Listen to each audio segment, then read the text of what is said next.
Hai, Assalamualaikum warahmatullahi wabarakatuh. Hari ini kita akan membahas tentang seperti apa sih gaya hidup sehat. Nah, kalau kita ngomongin tentang gaya hidup sehat, kita punya contoh yang pas, ya, Rasulullah Shallallahu Alaihi Wasallam. Rasulullah memiliki pola hidup yang sehat karena dia hanya pernah sakit selama 2 kali, yaitu saat dia diracuni oleh orang Yahudi, lalu saat di akhir hayatnya.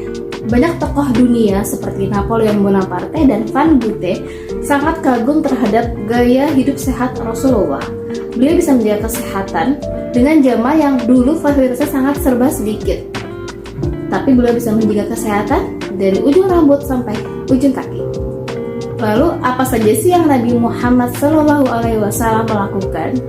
Jawabannya adalah mulai dari hal kecil dan kedisiplinan atau konsisten.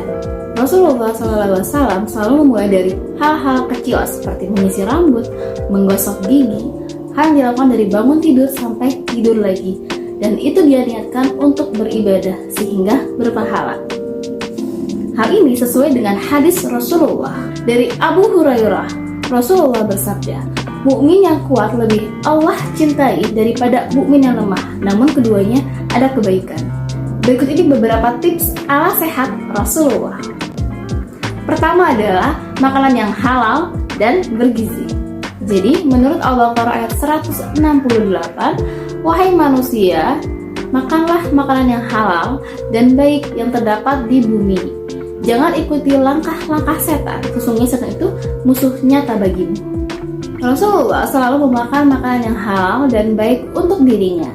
Baik di sini artinya tidak menimbulkan kemudaratan untuk diri sendiri. Lalu ada di dalam Al-Baqarah ayat 172, yaitu, hai orang-orang yang beriman, makanlah di antara rezeki yang baik yang kami berikan kepadamu, dan bersyukurlah kepada Allah, jika memang kamu menyembah hanya kepada Allah.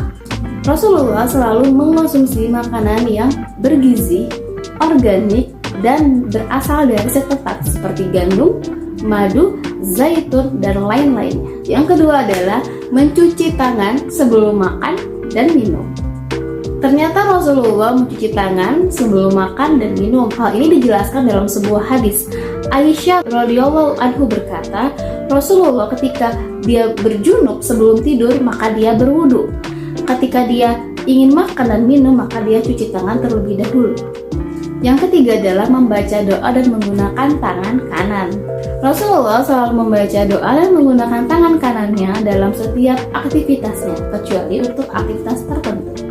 Berdoa merupakan aktivitas meminta pertolongan kepada Allah dan menggantungkan diri hanya kepada Allah dalam setiap aktivitas kita. Selain aktivitas kita menjadi bernilai ibadah, berdoa itu dapat menyugesti diri kita untuk melakukan yang terbaik dalam setiap segala aktivitas kita, lalu menyerahkan hasilnya hanya kepada Allah, dan apapun itu hasilnya, itulah yang terbaik dari Allah, sehingga kita terhindar dari stres yang berlebih. Rasulullah selalu membaca doa sebelum dan sesudah makan. Hal ini bertujuan untuk membuat makan menjadi berkah, sehingga badan sehat, karakter pun kuat. Secara medis, menggunakan tangan kanan dalam setiap aktivitas kita itu lebih baik daripada tangan kiri, karena tangan kiri lebih sering digunakan untuk membersihkan daerah intim sehingga bakteri lebih banyak bersarang di sana. Lalu ada hadis dari Rasulullah dari Ibnu Umar. Rasulullah bersabda, kalau kalian makan gunakanlah tangan kanan kalian, kalau kalian minum gunakanlah tangan kalian. Sesungguhnya setan itu menggunakan tangan kirinya untuk makan dan minum. Lalu yang keempat adalah makan saat lapar dan berhenti sebelum kenyang. Rasulullah selalu makan saat lapar dan berhenti sebelum kenyang.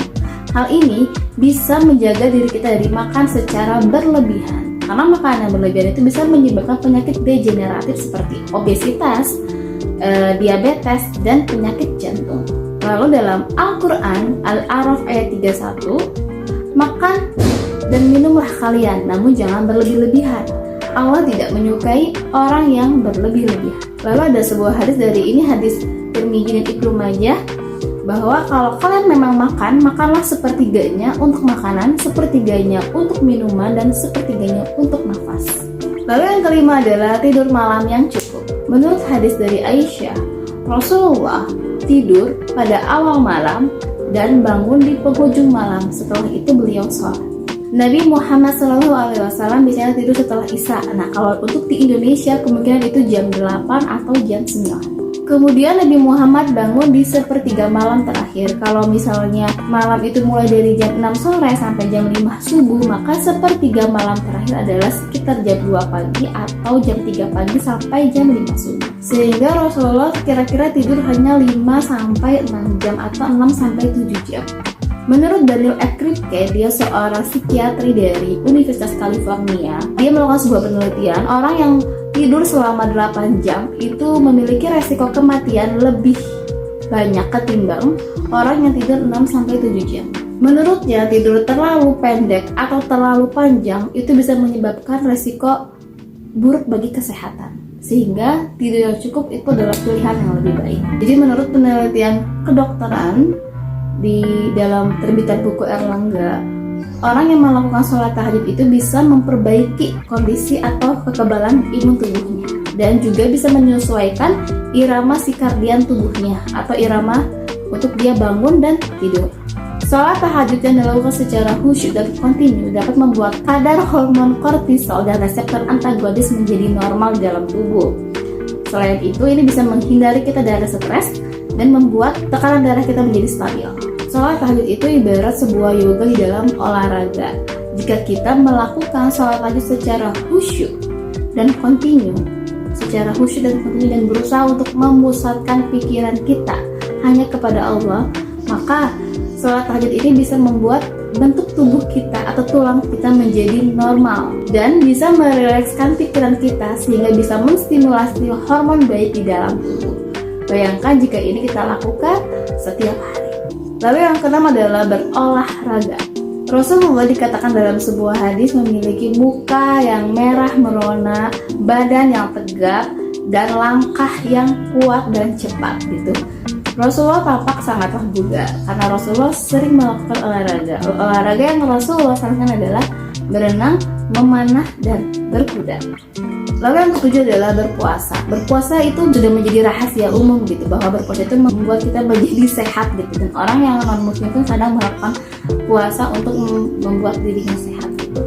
Jadi puasa ini bisa mengistirahatkan tubuh kita dari bekerja terlalu keras mengunyah makanan, mengekstrak makanan, sehingga dia fokus untuk menetralisir racun atau memperbaiki tubuh dan sistem imun kita di dalam tubuh kita. Sehingga puasa atau saum ini bisa dibilang sebagai detoksifikasi tubuh selama 1 bulan.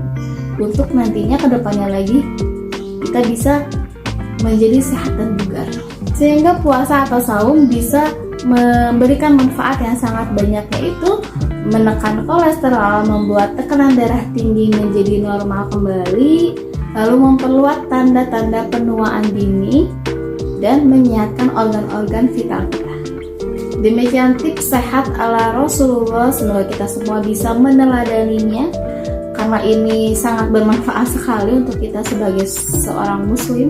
Sekian dari kami, semoga kalian semua dan keluarga sehat selalu, amin. Jangan lupa like jika kalian suka, komen jika ada topik-topik yang ingin kalian bahas, subscribe dan lonceng jika ingin kalian terus update info dari kita.